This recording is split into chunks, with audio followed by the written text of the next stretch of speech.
इसी प्रकार से महाराज श्री के श्रीमुख से कथा प्रसंगों का निरंतर आनंद लेने के लिए पूज्य श्री के आधिकारिक YouTube चैनल को जरूर सब्सक्राइब करें और बेल आइकन को दबा दें।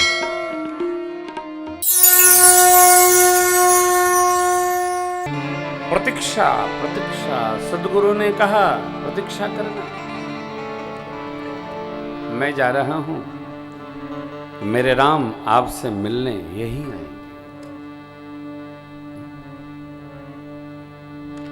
क्या आनंद भैया। रिन रिन रिन रिन रिन।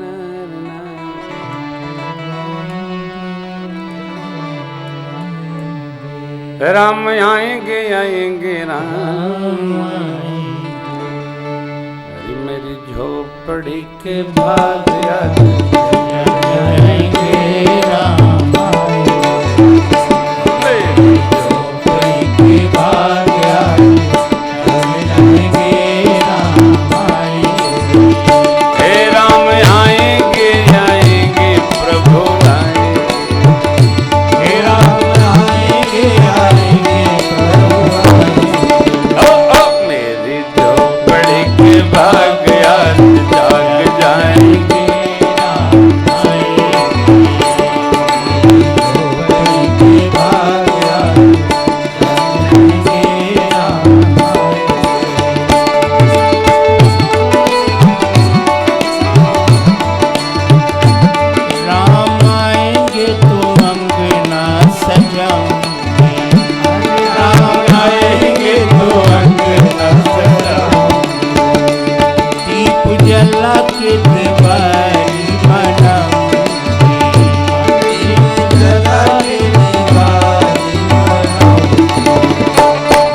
शबरी देख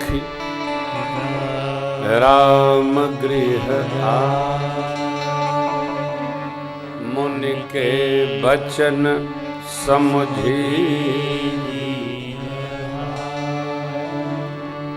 सरसिज लोचन बाहु विशाल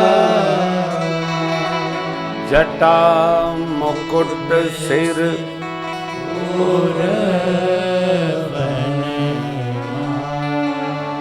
श्याम गौर सुंदर दो तब शबरी परी चरण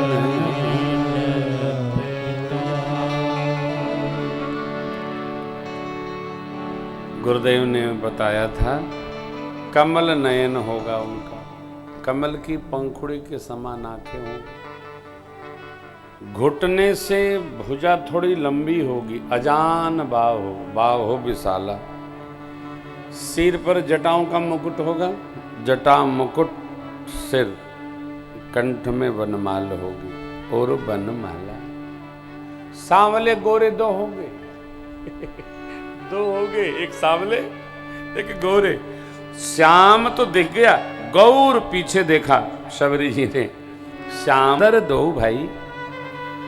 जब इतना पक्का हो गया तब शबरी मैया सबरी परी चरण लपटाई। यह मेरी आप सभी भागवत जनों से प्रार्थना है, अपने भगवान का परिचय अपने सद्गुरु से प्राप्त करें। मिल लिया, दर्शन कर लिया, माला पिना दिया, फूल चढ़ा दिया, पांव धो लिया, इतने में न रहो, थोड़ा बढ़ो, थोड़ा बढ़ो। सद्गुरु भगवान के स्वरूप का बोध कराए और हम बोध प्राप्त करें। देखिए, कथावाचक का इतना काम है कि जिस ग्रंथ के आश्रय में है उस ग्रंथ में जिस प्रभु की कथा है उसको सुना दे, और श्रोता का लक्ष्य है वो कथा सुन ले, समझ ले, जो अपने जीवन में चलने योग्य पाते है उसको निर्वाह करे। इतना काम कथाकार का है। कथाकार सद्गुरु नहीं, गुरु जी वो हैं जिनसे आपने मंत्र दीक्षा प्राप्त की। कोई भी कथाकार सद्गुरु कौन? अरे जो आपको भगवत भजन के लिए प्रेरित कर रहा है, जिसके द्वारा आपके श्रवण रंध्र में इष्ट मंत्र प्रवेश किया, वो आपका सद्गुरु हैं। उनसे शरणागत हुई और पूछिए शबरी अम्बा के सद्गुरु कौन है? आ तो मातंग ऋषि जी। ऋषि जी बोले, बेटी मैं तो जा रहा हूं, अध्यात्म रामायण में कथा है, लेकिन मेरे राम मेरे प्रभु आपसे मिलने यहीं आएंगे, प्रतीक्षा करना। मां ने पूछा कि मैं कैसे जानूंगी कि राम जी हैं? तो एक गुरु ने परिचय दिया, सांवले घोरे सरसी जलोचन कमल नयन राजीव नयन अजान बाहु, सिर पर जटाओं का मुकुट, कंठ में पंच पुष्प की माल बनमाल, शाम गौर दो देखना प्रणाम करना, वही भगवान होंगे। ये परिचय है। इसलिए मैं आपसे बार बार कह रहा हूं, इष्ट में निष्ठ रहिए। इष्ट में निष्ठ रहिए। संबंधों में अपनी ओर से बलिष्ठ रहिए।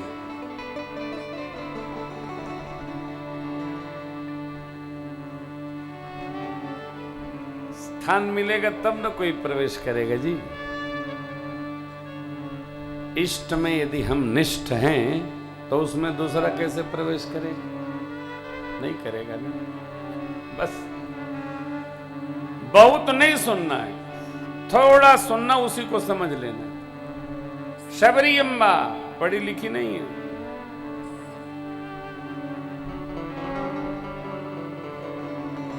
मैं बहुत छोटा था, 8 में पढ़ता था। मैं अपने मौसी जी के यहाँ गया था, तो एक मैया जो पोछा लगा रही थी, उससे मौसी ने पूछा पूजा वूजा करती हो? क्या वो माई उत्तर दी, बोली बहन जी केवल पत्ती की पूजा करती हूं। 8वीं में पढ़ता था। मेरे को तो तब समझ में आता क्या पत्ती की करती है कि ब्लेड की करती है, भगवान जाने। लेकिन उस माई की बात जब मैं मानस पढ़ने लगा, अरण्य कांड में आया, तब समझ में आया। बोली मैं केवल पत्ती की पूजा करती हूँ। वो क्या खाएंगे, कैसे रहेंगे, हल जोतने जाते हैं तो क्या उनको खिलाना है, लौट के आएंगे आपके यहाँ से जाके उनके लिए बना के रखती हूँ। और मैं क्या जानूँ पूजा पाठ, पढ़ी लिखी नहीं थी माई। देखो आप, हम जिस भी व्यवहार में निष्ठ होंगे वह व्यवहार तप के साथ फल देने लगता है। जिस व्यवहार के साथ निष्ठ होंगे, दोनों है, मानवी भी है, सुरी भी है, और तीसरा आसुरी भी है। हमारी आपकी तो वो प्रवृत्ति नहीं है, लेकिन मानवी और सुरी, सुरी माने जो सुख पूर्वक रहकर भगवत स्मरण करना चाहते हैं, वो सुरी प्रवृत्ति है, दैवीय प्रवृत्ति है। परंतु जो तप पूर्वक भजन करना चाहते हैं, ये मानवी प्रकृति है। मानव सुख नहीं सोचता है। आप जब तीर्थराज प्रयाग आएंगे ना, तो वहां 2:30 बजे से ही लोग स्नान प्रारंभ कर देते। 2:30 बजे से जो नहीं नहाता है वो देखता है,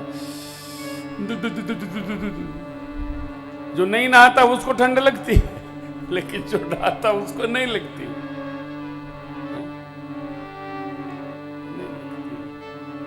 क्यों? वो तप पूर्वक स्नान हो रहा है। प्रयाग में भी कई लोग ढूंढते हैं, महाराज गर्म पानी मिलेगा। अरे गर्म पानी जलता हुआ मिलेगा। प्रातःकाल 3 बजे 4 बजे तक नहा लेंगे तो गंगा मैया ही जल उष्ण देती।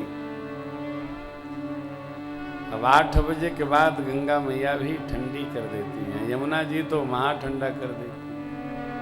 फिर वही हंसी आती है। वहां जब लोग जाते हैं, हे प्रभु, हमारे कई साथी भी गर्म पानी से नहाते। बड़े आदमी लोग हैं, उसमें कोई, देखिए शरीर साथ न दे ना, बहाना भी है, कमर में दर्द है, घुटने में दर्द है, कोई बात नहीं, चलो, लेकिन नहाते हैं। ये अच्छा है कि स्नान करते हैं। मैं किसी का नाम नहीं ले रहा हूँ, लेकिन पता चलता है मेरे को। मेरी आपसे प्रार्थना है, आप आइएगा तो बाथरूम में गर्म पानी रहेगा, ढूंढिएगा नहीं, सीधे जाइए। त्रिवेणी संगम तो थोड़ा कठिन होगा, एक दिन ही हो पाएगा। गंगा यमुना जो निकट हो न, गंगा जी सहज रहती है। तो ये क्या है? मानवी, अच्छी बात आ गई आज। सूरी प्रवृत्ति ऐश्वर्य के साथ, भैया देखो भाई खलल ना हो, निशान भैया, अब भैया आराम से 8 बजे चलेंगे, चाय वाय जरा चाय चुई पी के चलेंगे, बिस्कुट उस्कुट खा के। बुरी बात नहीं है, प्रयाग में आ गए बहुत है, लेकिन जो मानवीय संस्कृति के पोषक हैं उनको तो भैया 4 बजा नहीं, सित्तई राम ले चलो। अब वो स्नान करके लौटते। अरे कई लोग तो कपड़ा पहन के भी नहीं लौटते। एक बार मैं दर्शन करने जा रहा था, एक मैया तो ऐसे भीगी साड़ी आई, देखी, ए प्रेम भूषण जी लौट गई। अरे हमने कहा माई, एक तो नीचे ठंडा, कपड़ा ठंडा, क्या करती है ये क्या है? मानवी प्रकृति है। मनुष्य आराम से भजन नहीं करता।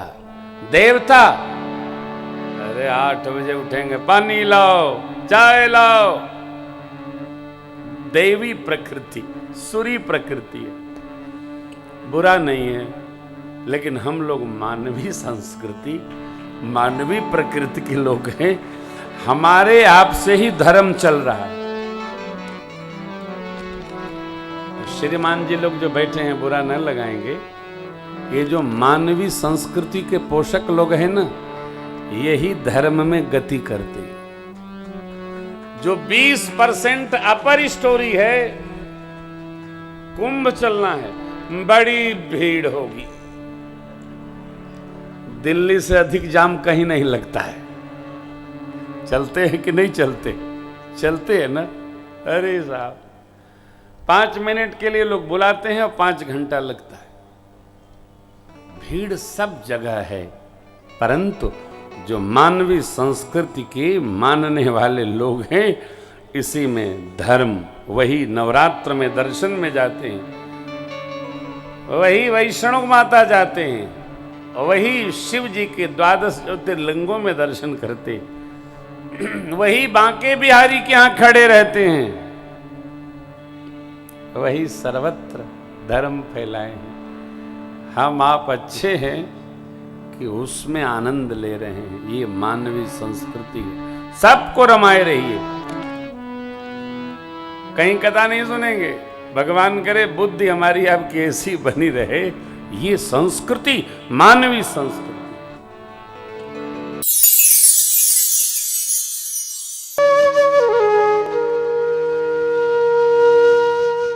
इसी तरह सुनते रहिए। चैनल को सब्सक्राइब करिए, बेल आइकन को दबा दीजिए और पुण्य अर्जन के लिए अपनों में शेयर करिए।